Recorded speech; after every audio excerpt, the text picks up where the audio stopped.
그때 예수께서 제자들에게 이르시되 오늘 밤에 너희가 다 나를 버리리라. 기록된 바 내가 목자를 치리니 양의 떼가 흩어지리라 하였느니라. 그러나 내가 살아난 후에 너희보다 먼저 갈릴리로 가리라. 오늘의 생명 양식 마태복음 26장 31절에서 35절 말씀입니다. 그때에 예수께서 제자들에게 이르시되 오늘 밤에 너희가 다 나를 버리리라. 기록된 바 내가 목자를 치리니 양의 떼가 흩어지리라 하였느니라. 그러나 내가 살아난 후에 너희보다 먼저 갈릴리로 가리라. 베드로가 대답하여 이르되 모두 주를 버릴지라도 나는 결코 버리지 않겠나이다. 예수께서 이르시되 내가 진실로 내게 이르노니 오늘 밤 닭 울기 전에 내가 3번 나를 부인하리라. 베드로가 이르되 내가 주와 함께 죽을지언정 주를 부인하지 않겠나이다 하고 모든 제자도 그와 같이 말하니라. 아멘. 이번 주간은 고난주간입니다.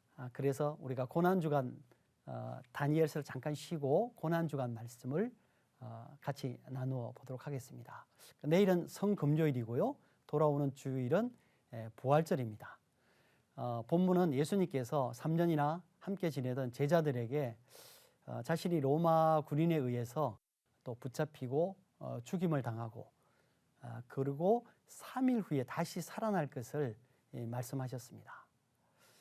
그리고 제자들을 향해서 충격적인 말씀을 하십니다. 그것은 뭐냐면 다름 아니라 너희들이 내가 붙잡혀 갈 때에 너희들이 다 도망갈 것이다. 도망갈 것이다. 이렇게 얘기를 했습니다. 그러니까 이 제자들은 예수님이 붙잡혀 간다는 것도 사실 받아들이기가 어려운데요. 그런데 자기들이 예수님 붙잡혀 가실 때에 도망을 간다는 말에는 굉장히 자존심이 상했습니다. 그렇지 않습니까? 도대체 우리가 누군데 아니 스승님이 잡혀가는데 어떻게 도망을 가냐 이렇게 생각했겠죠. 그리고 자신들은 절대로 그렇지 않다 이렇게 항변을 했습니다. 특별히 베드로는 그의 성격답게 예수님의 그 말에 굉장히 격분을 했습니다. 다른 사람들은 몰라도 자신은 결코 그런 일은 일어나지 않을 것이다. 그랬더니 예수님께서 한술 더 떠서 이렇게 말씀하셨습니다. 베드로야, 너는 오늘 밤 닭 울기 전에 3번이나 나를 부인할 것이다. 이렇게 말씀하셨습니다. 사실은 우리가 이 말이 원래 실제로 이루어졌다는 말은 우리가 잘 알고 있죠. 성경 말씀을 통해서. 그런데 그 내용을 보니까 누가복음에 조금 자세하게 기록되어져 있어요. 그것은 뭐냐면은 예수님께서 이제 대제사장의 집들에서 붙잡혀 갖고 계셨어요. 그랬더니 그걸 이제 베드로가 이제 따라갔단 말이죠. 그러니까 그때에 그 베드로의 모습을 보고 그 집에 있는 그 하인인 계집종이 물었어요. 너도 그거 한 패지? 이렇게 물었단 말이죠. 그랬더니 베드로가 펄쩍 뛰면서 아니다 이렇게 얘기를 했어요. 그런데 그것이 3번째 부인될 때의 장면을 누가복음 22장 61절에 이렇게 기록하고 있습니다. 주께서 돌이켜 베드로를 보시니 이렇게 돼 있거든요. 그러니까 3번째 딱 부인했는데 예수님께서 그때에 베드로를 쳐다봤어요. 근데 베드로의 눈과 예수님의 눈이 마주쳤다. 이렇게 영어 성경에는 되어 있더라고요. 그러니까 그때에 닭이 울었어요. 그랬더니 베드로가 예수님께서 그 전에 하셨던 말씀이 기억났어요. 그리고 울면서 밖으로 나갔습니다. 자, 그런데 본문에서 또 재미나는 내용이 또 하나 더 있습니다. 예수님께서 자신을 3년이나 따라다녔던 제자들이 다 도망가고 다음에 수제자로 자처하던 베드로마저도 3번이나 자신을 부인할 것이다. 이렇게 말씀을 하시면서 한마디 책망도 하지 않으셨어요. 여러분 한번 입장을 바꿔놓고 한번 생각해 보세요. 제가 3년 동안 막 열심히 성경 공부 가르치고 잘 길렀는데 내가 어려운 일을 당하니까 모른 척 했어요. 근데 그게 이미 내가 그렇게 되리라는 것을 알고 있었어요.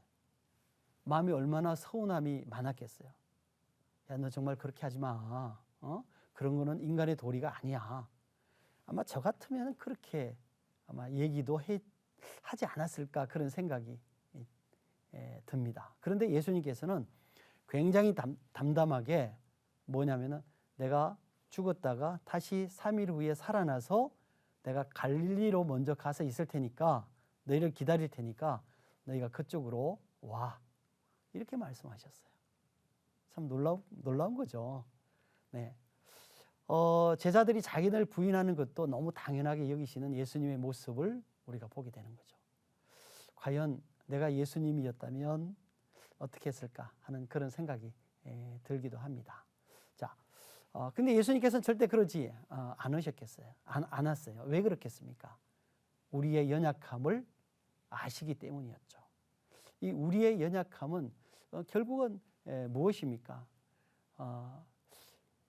그 예수님께서 십자가에 못 박히신 것도 결국은 우리의 죄 때문이잖아요. 그러니까 우리의 죄 때문이라는 얘기는 결국은 우리의 연약함 때문이다. 이렇게 말할 수가 있지 않겠습니까? 다른 말로 우리의 죄 때문에 예수님께서 죽으셨고 또 우리의 죄를 사하고 우리를 살리기 위해서 예수님께서 그 십자가에 못 박혀 죽으셨던 것입니다. 해마다 4월 이때가 되면 우리가 고난주간을 맞이합니다. 고난주간 하면 주로 부활절의 그 전주인 한 주간 동안 혹은 금요일, 토요일, 주일 이렇게 3일간을 우리가 예수님의 고난과 십자가의 죽으심과 부활하심을 생각하면서 지냅니다. 근데 여러분 우리가 해마다 이 고난주간을 지나면서 어떻게 생각하십니까? 무슨 생각을 하십니까?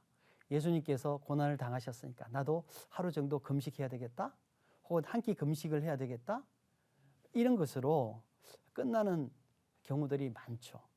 그러나 다시 한번 우리가 이 고난주간을 생각해 봐야 됩니다. 예수님께서 고통을 당하신 그 이유가 무엇인가? 결국은 우리의 죄 때문입니다.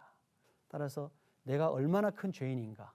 그리고 예수님께서 내 죄를 위해서 죽으셨다는 것이 얼마나 말할 수 없는 큰 은혜인가 하는 것들을 우리가 다시 한번 좀 다른 측면으로 좀 생각해 보면서 이번 고난주간은 조금 다르게 지내보면 어떨까 하는 생각을 하게 됩니다. 고난주간에 여러분에게 큰 은혜가 있으시기를 축원합니다.